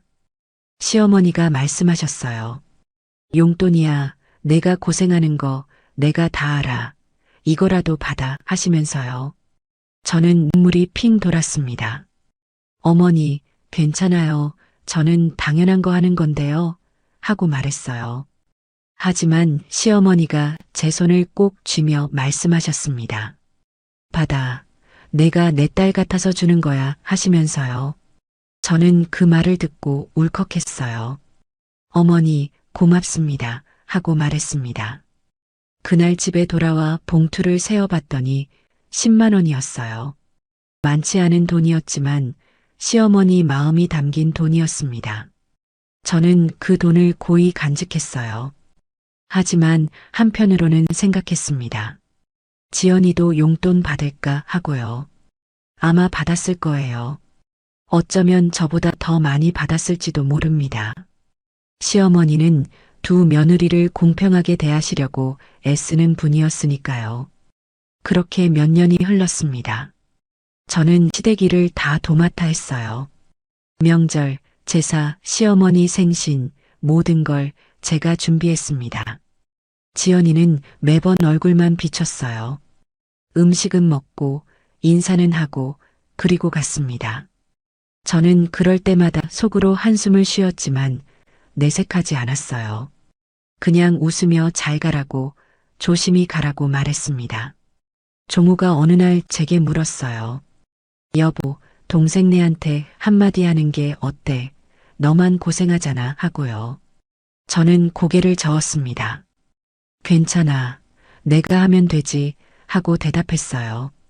하지만 속으로는 생각했습니다. 언젠가는 이 고생을 알아주겠지. 언젠가는 보상받을 날이 오겠지 하고요. 그때는 몰랐습니다. 그 보상이 어떤 식으로 올지, 그리고 그 과정에서 제 마음이 얼마나 무너질지요. 그날 아침 시어머니가 전화하셨을 때 목소리가 평소와 달랐습니다. 정선아, 나 오늘 좀 이상해. 머리가 너무 아파 하시면서요. 저는 순간 가슴이 철렁했어요.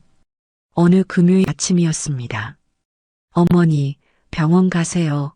제가 모시고 갈게요. 하고 말했습니다. 시어머니가 괜찮다고 약 먹으면 나을 거라고 하셨어요. 하지만 저는 불안했습니다. 어머니, 제가 지금 바로 갈게요. 하고 전화를 끊었어요. 급하게 옷을 갈아입고 시어머니 댁으로 갔습니다. 택시를 탔는데 평소 20분 거리가 1시간처럼 느껴졌어요. 빨리 가주세요 하고 기사님께 말했습니다. 시어머니 댁에 도착해서 초인종을 눌렀는데 대답이 없었어요. 어머니, 저예요. 정선이에요. 하고 소리쳤습니다. 그래도 아무 소리가 없었어요. 저는 예비 열쇠로 문을 열고 들어갔습니다. 거실이 조용했어요. 어머니, 어머니 하고 부르며 안으로 들어갔습니다. 안방 문을 여는 순간 저는 비명을 질렀어요. 시어머니가 침대 옆 바닥에 쓰러져 계셨습니다. 어머니, 어머니 하고 달려가 몸을 흔들었어요. 시어머니 눈은 감겨 있었고 입에서는 침이 흘러나오고 있었습니다. 숨은 쉬고 계셨지만 의식이 없으셨어요. 저는 떨리는 손으로 119에 전화했습니다. 여기 사람이 쓰러졌어요. 빨리 와주세요. 하고 주소를 말했어요. 그리고 종우한테 전화했습니다. 여보, 어머니가 쓰러지셨어. 빨리 와. 하고 울먹이며 말했어요. 구급차가 도착할 때까지 저는 시어머니 옆에 앉아 손을 잡고 있었습니다. 어머니, 괜찮아요. 제가 여기 있어요. 하고 계속 말했어요. 시어머니는 대답이 없으셨지만 저는 계속 말했습니다. 구급대원들이 왔을 때 시어머니를 들것에 실었어요. 저도 구급차를 따라 탔습니다. 구급차 안에서 대원이 물었어요. 언제부터 이러셨어요? 하고요. 저는 떨리는 목소리로 대답했습니다. 모르겠어요. 아침에 전화하셨을 때 머리 아프다고 하셨어요. 하고요. 대원이 시어머니 눈을 들여다보며 말했습니다. 뇌출혈 의심됩니다. 빨리 가야 해요. 하면서요. 그 말을 듣는 순간 제 눈앞이 캄캄해졌어요. 뇌출혈이라니 그게 얼마나 심각한 건지 알고 있었습니다. 병원 응급실에 도착했을 때 의사 선생님과 간호사들이 달려왔어요. 시어머니를 침대로 옮기고 여기저기 기계를 붙이고 주사를 놓았습니다. 저는 밖으로 나가라는 말에 복도로 나왔어요. 복도 의자에 앉아 기다리는데 다리가 후들거렸습니다. 30분쯤 지났을 때 종우가 달려왔어요. 어머니 어떻게 됐어? 하고 숨을 헐떡이며 물었습니다. 저는 울음을 참으며 대답했어요. 모르겠어. 지금 응급실에서 검사 중이야 하고요. 종우가 제 손을 꼭 잡았습니다. 그 손이 떨리고 있었어요. 얼마 후 진우도 왔습니다. 지연이는 안 왔어요. 진우가 물었어요. 형, 어머니 상태가 어때 하고요. 종호가 고개를 저으며 대답했습니다. 아직 몰라. 의사 선생님 나오시면 알겠지 하고요. 1시간쯤 지났을 때 의사 선생님이 나오셨습니다. 환자 보호자 되시죠? 하고 물으시더라고요. 저희 셋이 일어나서 대답했어요. 네, 저희가 아들들이고 이 사람이 며느리입니다. 하고요. 의사 선생님이 심각한 표정으로 말씀하셨습니다. 뇌출혈이 맞습니다. 상태가 좋지 않아요. 지금 당장 수술 들어가야 합니다. 하시면서요. 종호가 물었어요. 수술하면 괜찮아지나요? 하고요. 의사 선생님이 한숨을 쉬며 말씀하셨습니다. 최선을 다하겠습니다만 출혈이 많이 됐어요. 수술 후에도 후유증이 남을 수 있습니다. 하시면서요. 그 말을 듣는데 눈물이 쏟아졌어요. 저는 고개를 숙이고 울었습니다. 종호가 제 어깨를 안으며 말했어요. 울지 마, 어머니 괜찮아지실 거야 하면서도 목소리가 떨렸습니다. 수술 동의서에 사인을 하고 저희는 수술실 앞에서 기다렸어요. 수술이 6시간 걸렸습니다. 그 6시간이 평생처럼 느껴졌어요. 저는 수술실 문만 쳐다보며 기도했습니다. 제발 어머니 살려주세요 하고요. 저녁 7시쯤 수술실 불이 꺼졌어요. 의사 선생님이 나오셨습니다. 저희는 벌떡 일어나 선생님께 다가갔어요. 의사 선생님이 말씀하셨습니다. 수술은 성공했습니다. 하시면서요. 저는 안도의 한숨을 쉬었어요. 하지만 선생님 말씀이 이어졌습니다. 하지만 출혈량이 많아서 뇌 손상이 있습니다. 깨어나셔도 후유증이 있을 거예요. 하시면서요. 종호가 물었습니다. 어떤 후유증인가요? 하고요. 선생님이 대답하셨어요. 지금으로선 정확히 말씀드리기 어렵지만 거동이 불편하실 수 있습니다. 하시면서요. 그 말을 듣는데 가슴이 내려앉았습니다. 시어머니를 중환자실로 옮겼어요. 저희는 중환자실 밖에서 기다렸습니다. 면회 시간에 잠깐씩 들어가서 시어머니를 봤어요. 시어머니는 온몸에 줄이 연결된 채 누워 계셨습니다. 인공호흡기를 달고 눈을 감고 계셨어요. 저는 시어머니 손을 잡으며 말했습니다. 어머니, 저예요. 정선이에요. 어머니 꼭 깨어나세요. 하고요. 시어머니는 대답이 없으셨습니다. 일주일이 지나고 시어머니가 깨어나셨어요. 눈을 뜨셨을 때 저는 너무 기뻐서 울었습니다. 어머니 깨어나셨어요. 하고 손을 잡았어요. 시어머니가 저를 보시더니 입술을 움직이셨습니다. 소리는 안 나왔지만 제 이름을 부르시는 것 같았어요. 의사 선생님이 검사를 하셨습니다. 그리고 저희를 불러 말씀하셨어요. 의식은 돌아오셨지만 왼쪽 몸에 마비가 왔습니다. 하시면서요. 종호가 물었어요. 그럼 재활하면 걸을 수 있나요? 하고요. 선생님이 고개를 저으셨습니다. 어렵습니다. 연세도 있으시고 손상이 심해서 평생 거동이 불가능하실 겁니다. 하시면서요. 그 말을 듣는 순간 모든 게 무너지는 것 같았어요. 시어머니가 평생 누워 지내셔야 한다니요. 한 달 후 시어머니는 일반 병실로 옮기셨습니다. 말씀도 조금씩 하셨지만 여전히 몸을 움직일 수 없으셨어요. 대소변도 혼자 못 보셨고 식사도 누가 떠먹여 드려야 했습니다. 병원에서 퇴원하라는 통보가 왔어요. 더 이상 입원 치료가 필요 없다는 거였습니다. 그날 저녁 저희 가족이 모였습니다. 종호, 진우, 저, 그리고 지연이까지 왔어요. 병실 밖 복도에서 회의를 했습니다. 진우가 먼저 말을 꺼냈어요.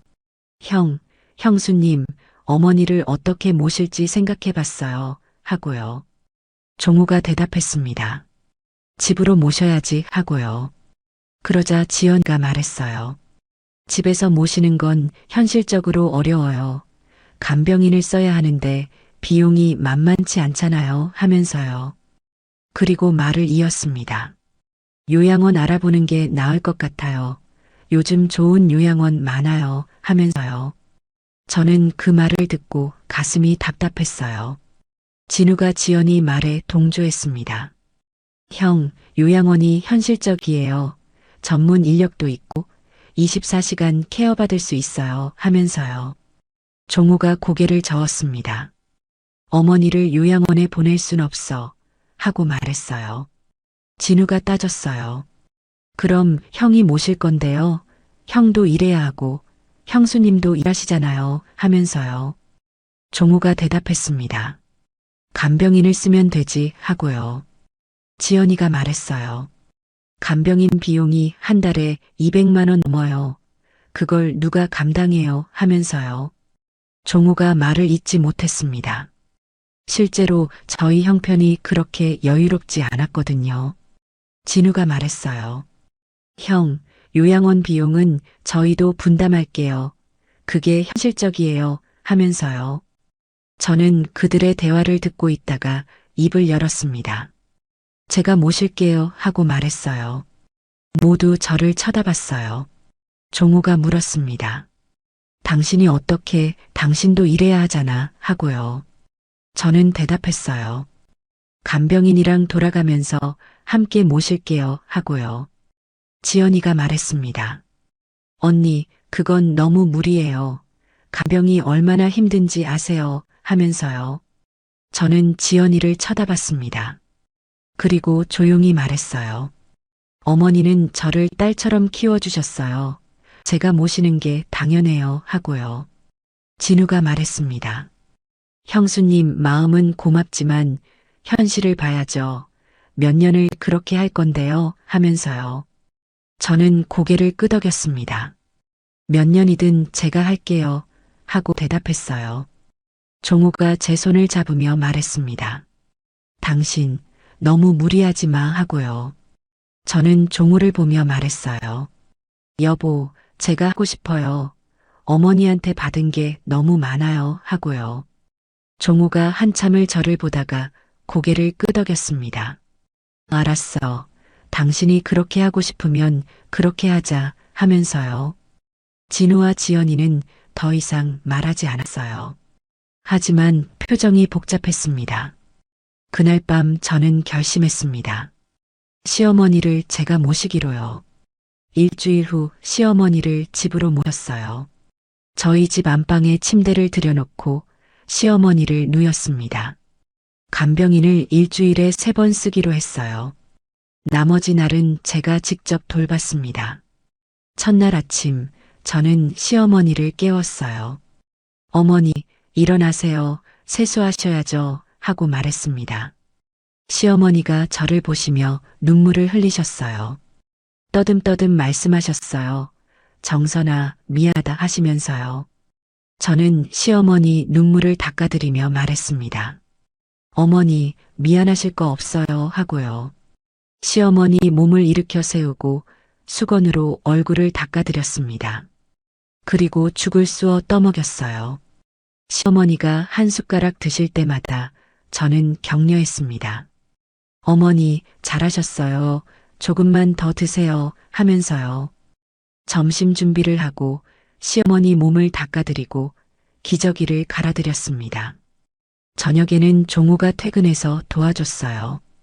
하지만 대부분은 제가 혼자 했습니다. 밤에 시어머니가 몸이 불편하다고 하시면 일어나서 자세를 바꿔드렸어요. 2~3시간마다 깨서 시어머니를 돌봤습니다. 일주일이 지나자 몸이 천근만근처럼 무거웠어요. 허리도 아프고 손목도 아팠습니다. 하지만 참았어요. 어머니를 위해서라면 이 정도는 할 수 있다고 생각했습니다. 한 달쯤 지났을 때 간병인이 그만두겠다고 했어요. 환자 상태가 생각보다 안 좋아서 못하겠다는 거였습니다. 저는 다른 간병인을 구했지만 그 사람도 한 달 만에 그만뒀어요. 결국 저 혼자 시어머니를 돌보게 됐습니다. 어느 날 시어머니가 의식이 또렷하실 때 제 손을 잡으셨어요. 정선아 하고 부르셨습니다. 저는 시어머니 손을 잡으며 대답했어요. 네, 어머니 하고요. 시어머니가 말씀하셨습니다. 고맙다. 내가 없었으면 어떻게 했을까 하시면서 눈물 흘리셨어요. 저도 눈물이 났습니다. 어머니, 당연한 거예요. 하고 말했어요. 시어머니가 제 손을 꼭 쥐며 말씀하셨습니다. 정선아, 넌 내 딸이야. 진짜 딸이야 하시면서요. 그 말을 듣는데 가슴이 벅찼습니다. 네, 어머니, 저도 어머니가 친어머니 같아요. 하고 대답했어요. 그날 밤 저는 생각했습니다. 3년이든 5년이든 제가 어머니를 끝까지 모시겠다고요. 그게 제 도리이고 제가 해야 할 일이라고 생각했습니다. 그날부터 저의 진짜 간병 생활이 시작됐어요. 어머니 손이 차가워지는 걸 느꼈을 때 저는 알았습니다. 이제 정말 끝이구나 하고요. 시어머니가 숨을 거두셨습니다. 그날 밤 시어머니 호흡이 거칠어지셨어요. 새벽 2시쯤 저는 시어머니 옆에 앉아 손을 잡고 있었습니다. 어머니, 제가 여기 있어요. 하고 계속 말했어요. 시어머니가 눈을 뜨셨습니다. 흐릿한 눈빛으로 저를 보시더니 입술을 움직이셨어요. 정선아 하고 부르시는 것 같았습니다. 네, 어머니, 여기 있어요. 하고 제가 대답했어요. 시어머니가 제 손을 꼭 쥐셨습니다. 그 손에 힘이 들어갔다가 서서히 풀렸어요. 그리고 마지막 숨을 내쉬셨습니다. 저는 그 순간을 알았습니다. 어머니, 어머니 하고 불렀지만 대답이 없으셨어요. 저는 시어머니를 안고 울었습니다. 종우를 깨워 말했어요. 여보, 어머니가 가셨어. 하고요. 종우도 달려와서 시어머니를 보고 주저앉았습니다. 어머니, 어머니 하고 울었어요. 진우한테 전화했습니다. 진우야, 어머니 돌아가셨어. 지금 빨리 와 하고 말했어요. 1시간 후 진우 부부가 왔어요. 지연이도 왔습니다. 진우가 시어머니를 보고 무릎을 꿇으며 울었어요. 어머니, 어머니 하면서요. 저는 그 모습을 보면서 묘한 감정이 들었습니다. 3년 동안 어디 있다가 이제 와서 우나 하는 생각이 스쳤어요. 하지만 아무 말 하지 않았습니다. 장례식장을 알아보고 시어머니를 모셨습니다. 3일장으로 치렀어요. 장례식장은 사람들로 북적였습니다. 시어머니 가게 손님들, 동네 사람들, 친척들이 다 왔어요. 저는 상주로 앉아 절을 받았습니다. 조의금을 받고 사람들 인사를 받고 밤새 지켰어요. 3일 동안 거의 잠을 못 잤습니다. 장례식 마지막 날 시어머니를 화장했어요. 화장터에서 시어머니를 보내면서 저는 또 울었습니다. 어머니, 편히 쉬세요. 하고 마지막 인사를 했어요. 장례가 끝나고 일주일 후였습니다. 진우가 전화했어요. 형수님, 변호사님이 저희 만나자고 하시는데 내일 시간 되세요? 하고 물었습니다. 저는 무슨 일인지 물었어요. 어머니 유언 관련된 거래요. 하고 진우가 대답했습니다. 다음 날 저희는 변호사 사무실로 갔습니다. 종호, 진우, 지연이 그리고 저 넷이서 갔어요. 변호사 정혜원이라는 분이었습니다. 60대쯤 돼 보이는 차분한 인상의 남자였어요. 변호사가 말했습니다. 고인께서 생전에 유언을 남기셨습니다. 오늘 공개하겠습니다. 하면서 봉투를 꺼냈어요. 저는 긴장했습니다. 변호사가 봉투를 뜯어 서류를 꺼냈어요. 그리고 읽기 시작했습니다. 나 윤영숙은 다음과 같이 유언합니다. 하면서요. 제 가슴이 두근거렸어요. 변호사가 계속 읽었습니다. 첫째, 내가 살던 집은 차남 박진우의 아내 서지연에게 상속한다. 하는 내용이었어요. 저는 깜짝 놀랐습니다. 지연이한테 집을 준다고요? 진우 부부는 이미 강남에 아파트가 있는데요. 변호사가 말을 이었습니다. 둘째, 장남 박종호의 아내 김정선에게는 별도의 봉투를 전달한다 하면서 작은 봉투를 제게 건넸어요. 저는 떨리는 손으로 봉투를 받았습니다. 봉투가 너무 얇았어요. 안에 뭐가 들었을까 싶어서 살짝 만져봤는데 종이 한 장 정도밖에 안 되는 것 같았습니다. 변호사가 말했습니다. 이상입니다 하면서 서류를 내려놓았어요. 진우와 지연이가 서로를 쳐다봤습니다. 지연이 얼굴에 기쁨이 스쳤어요. 입으론 놀란 척했지만 눈빛은 달랐습니다. 진우가 말했어요. 어머니가 저희한테 집을 주셨네요 하면서 지연이를 봤습니다. 지연이가 대답했어요. 어머님께서 그렇게 결정하셨나 봐요 하면서 애써 침착한 척했지만 입꼬리가 올라가 있었어요. 종우가 저를 쳐다봤습니다. 걱정스러운 눈빛이었어요. 저는 손에 든 봉투를 내려다봤습니다. 3년 동안 어머니를 모셨는데 봉투 하나라니요. 집에 돌아와서 봉투를 열었습니다. 손이 떨렸어요. 봉투 안에는 10,000원짜리 지폐 한 장이 들어 있었습니다. 딱 한 장이었어요. 저는 그 지폐를 보면서 멍했습니다. 10,000원이요? 3년 동안 밤낮으로 모신 게 10,000원이라고요? 돈을 바라고 어머니를 모신 건 아니었지만 서운했습니다. 종우가 옆에서 봉투를 봤어요. 그리고 아무 말도 못했습니다. 저도 말이 안 나왔어요. 그냥 10,000원짜리를 손에 쥐고 멍하니 앉아 있었습니다. 며칠 후 소문이 났습니다. 동네 사람들이 다 알게 됐어요. 시장에 장 보러 갔을 때였습니다. 아는 아주머니가 저를 보더니 말했어요. 정선아, 들었어.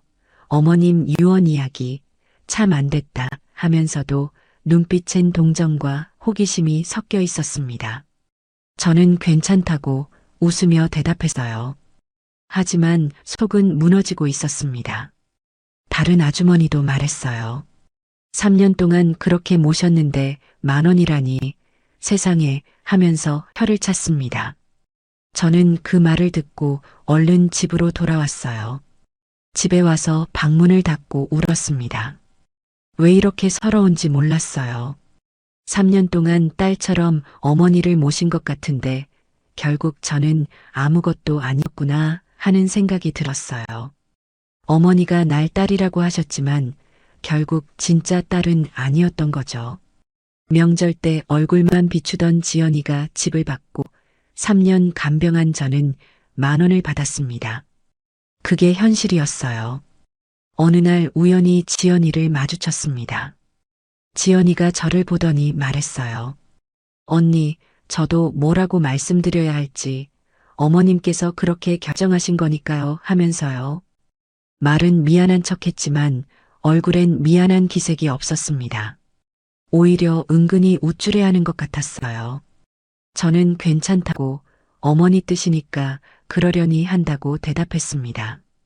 하지만 속으로는 무너지고 있었어요. 그날 밤 종호가 말했습니다. 여보, 속상하지. 나도 이해가 안 가 하면서요. 저는 고개를 저었어요. 괜찮아. 어머니가 그렇게 결정하셨으니 이유가 있겠지 하고 대답했습니다. 하지만 괜찮지 않았어요. 밤에 잠이 안 왔습니다. 이불 속에서 눈을 뜨고 천장을 쳐다봤어요.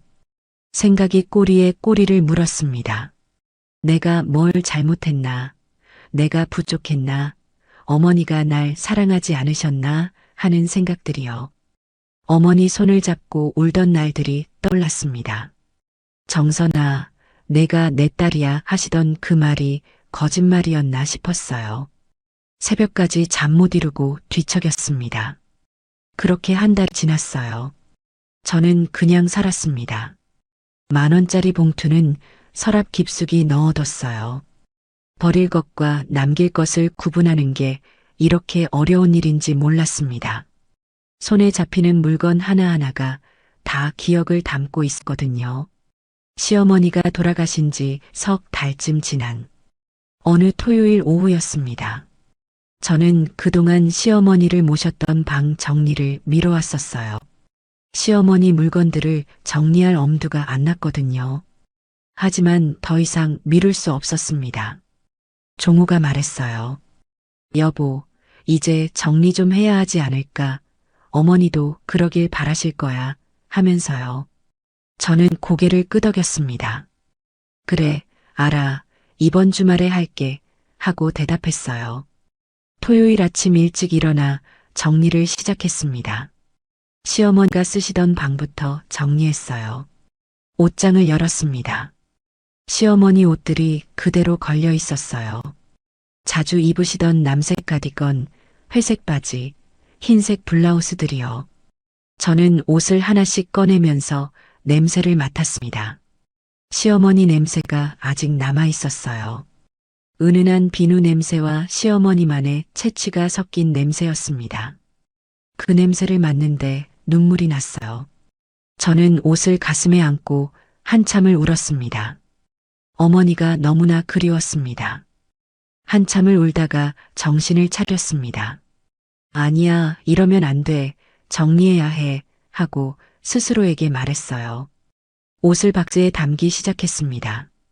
기부할 옷, 버릴 옷, 남길 옷으로 구분했어요. 서랍을 열었습니다. 시어머니 속옷, 양말, 손수건들이 들어 있었어요.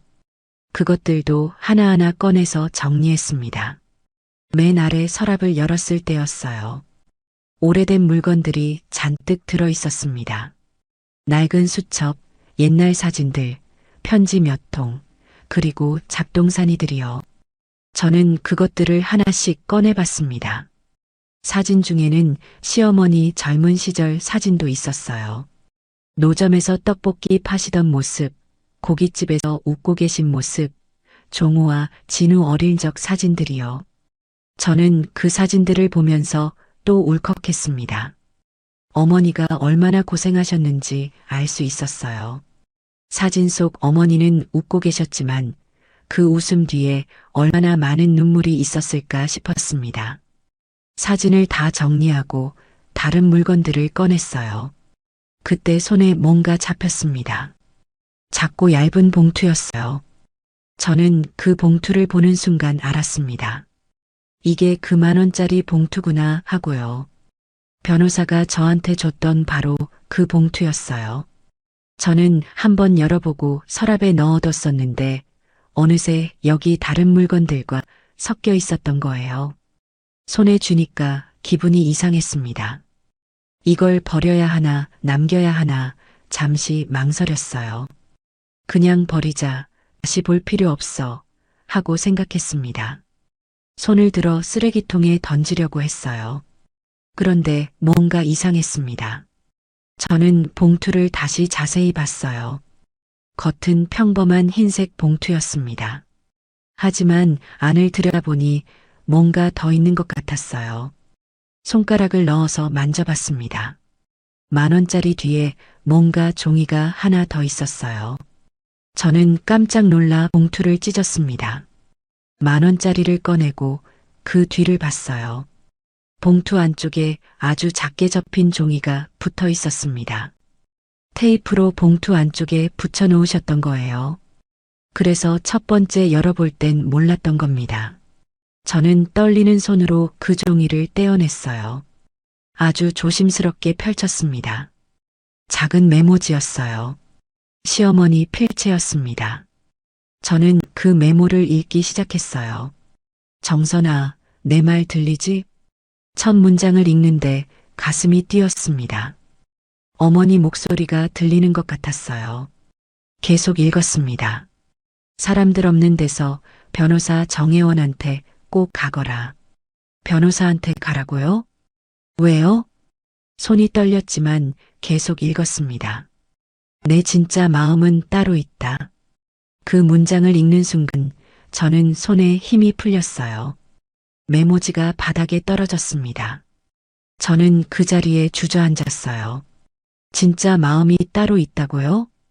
머릿속이 복잡했습니다. 저는 메모지를 다시 집어들었습니다. 그리고 몇 번이고 읽고 또 읽었어요. 정선아, 내 말 들리지? 사람들 없는 데서 변호사 정혜원한테 꼭 가거라. 내 진짜 마음은 따로 있다. 읽을 때마다 가슴이 두근거렸습니다. 어머니가 뭔가를 남기셨구나 하는 생각이 들었어요. 그때 종호가 방으로 들어왔습니다. 여보, 점심 먹어야지, 뭐해 하고 말하다가 제 모습을 보고 놀랐어요. 저는 바닥에 주저앉아 메모지를 쥐고 있었거든요. 종호가 급히 다가왔습니다. 왜 그래, 무슨 일이야 하고 물었어요. 저는 말을 못하고 메모지를 종호한테 건넸습니다. 종호가 메모지를 받아 읽었어요. 읽는 동안 종호 얼굴이 변했습니다. 놀람, 혼란, 그리고 희망이 차례로 스쳤어요. 메모를 다 읽은 종호가 저를 쳐다봤습니다. 여보, 이게 무슨 말이야 하고 물었어요. 저는 대답했습니다. 모르겠어. 나도 방금 발견했어 하고요. 종호가 메모를 다시 읽었습니다. 그리고 말했어요. 어머니가 뭔가 더 남기셨나 봐. 변호사한테 가야 해 하면서요. 저는 고개를 끄덕였습니다. 종호가 제 손을 잡았어요. 여보, 어머니가 이렇게 메모를 남기셨으면 분명 이유가 있어. 내일 변호사한테 가보자 하고 말했습니다. 저는 눈물이 났어요.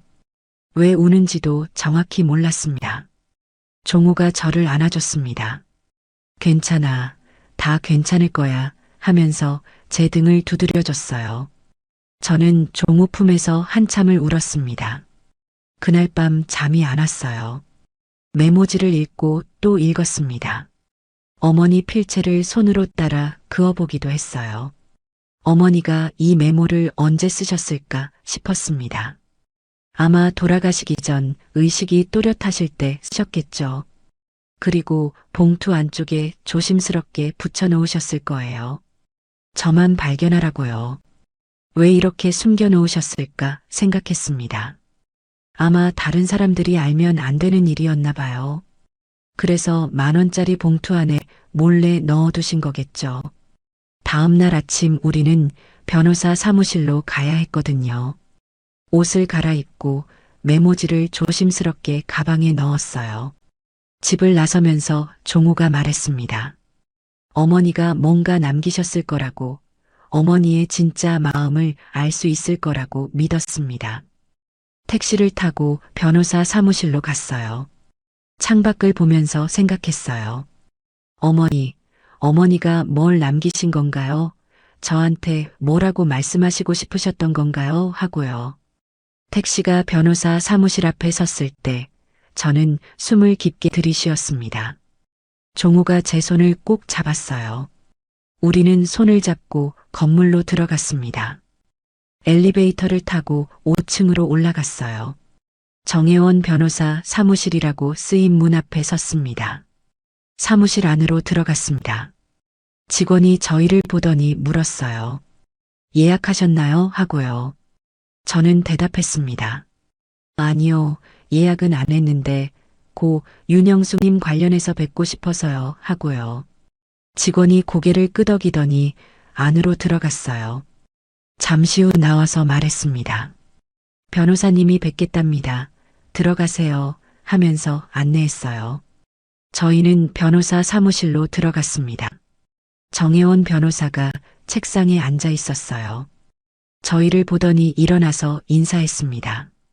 어서 오세요, 앉으세요 하면서 의자를 권했어요. 저희는 앉았습니다. 변호사가 물었어요. 무슨 일로 오셨습니까? 하고요. 저는 떨리는 손으로 가방에서 메모지를 꺼냈습니다. 그리고 변호사한테 건넸어요. 이걸 발견했어요 하고 말했습니다. 변호사가 메모지를 받아 읽었어요. 읽는 동안 변호사 얼굴이 변했습니다. 놀람 그리고 이해하는 표정이 스쳤어요. 메모를 다 읽은 변호사가 고개를 끄덕였습니다. 그리고 저를 보며 말했어요. 기다리고 계셨군요. 어머님께서 당부하셨습니다. 정선 씨가 이 메모를 발견하고 오면 보여드리라고요 하면서 자리에서 일어났습니다. 변호사가 금고로 걸어갔어요. 금고를 열고 안에서 큰 봉투를 꺼냈습니다.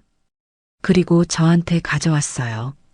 이게 어머님이 정선 씨한테 남기신 진짜 유언입니다.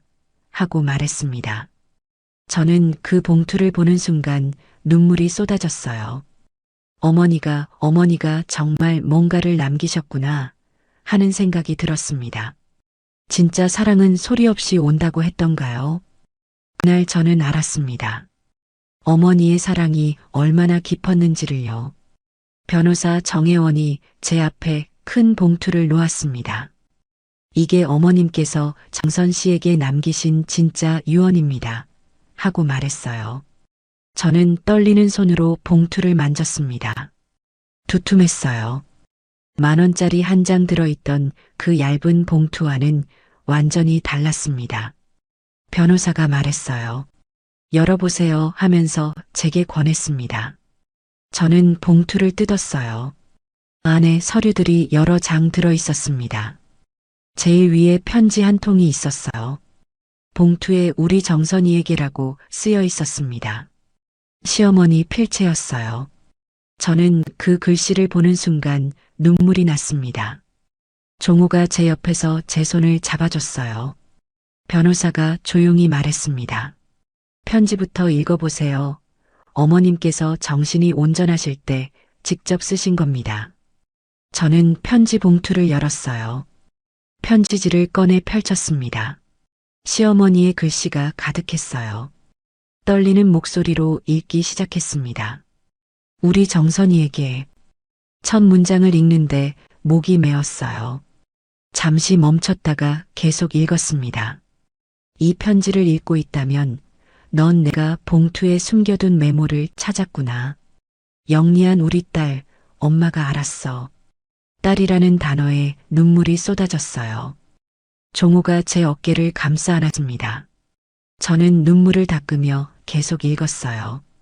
정선아, 엄마가 왜 이렇게 했는지 설명해야겠구나. 공개 유언장에서 진우 아내한테 집문서를 준 건 그 애가 결혼 전부터 울고불고 집을 달라고 했기 때문이야. 엄마는 거절하기 힘들었어. 진우도 동생이고 며느리도 며느리인데 너무 싫은 소리 하면 나중에 우리 집안이 갈라질까봐 걱정했단다. 그래서 겉으로는 지연이한테 집을 준다고 했어. 하지만 정선아, 그건 작은 집이야. 엄마가 예전에 사둔 작은 아파트 한 채일 뿐이야. 저는 깜짝 놀라 변호사를 쳐다봤어요. 변호사가 고개를 끄덕이며 말했습니다. 그렇습니다. 공개 유언장의 그 집은 작은 아파트였어요. 하면서요. 저는 다시 편지를 읽었습니다. 진짜 재산은 따로 있단다. 엄마가 떡볶이 장사하고 고깃집 하면서 모은 돈이 있어. 그리고 지금 고깃집 건물, 그것도 엄마 거야. 그 건물 명의를 너한테 넘긴다. 그리고 종호도 어려서부터 너무 고생을 많이 했어. 내가 미안하게 너무 많아. 제 손이 떨렸어요. 건물이요? 고깃집 건물을요?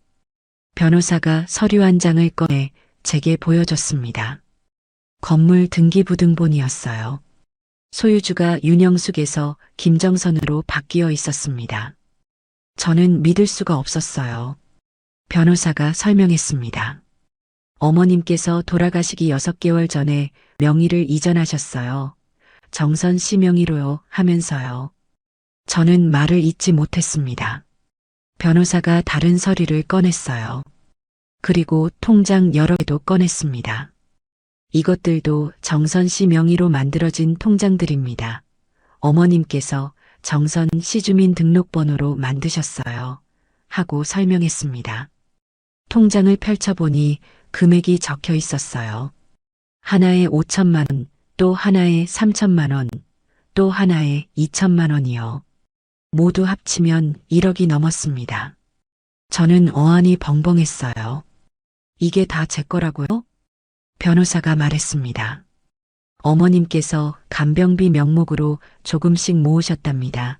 3년 동안 정선 씨가 받았어야 할 돈이라고 하시면서요. 하고 설명했어요. 저는 울음이 터져 나왔습니다.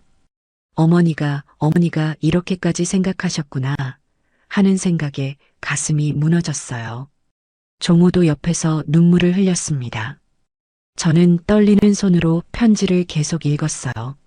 정선아, 넌 3년 동안 나에게 너무 잘해줬어. 대소변 받아가며 밤새 깨가며 너 혼자 다 했지. 누가 진짜 효자인지, 누가 진짜 딸인지 엄마가 다 봤단다. 그래서 엄마는 진짜 재산을 너한테 주고 싶었어. 진우가 형한테 서운해할까봐, 진우 아내가 울고불고 할까봐 걱정했단다. 그래서 이렇게 비밀로 했어. 10,000원짜리 봉투에 메모를 숨겨둔 것도 그 때문이야. 넌 영리하니까 분명 찾을 거라고 엄마는 믿었어.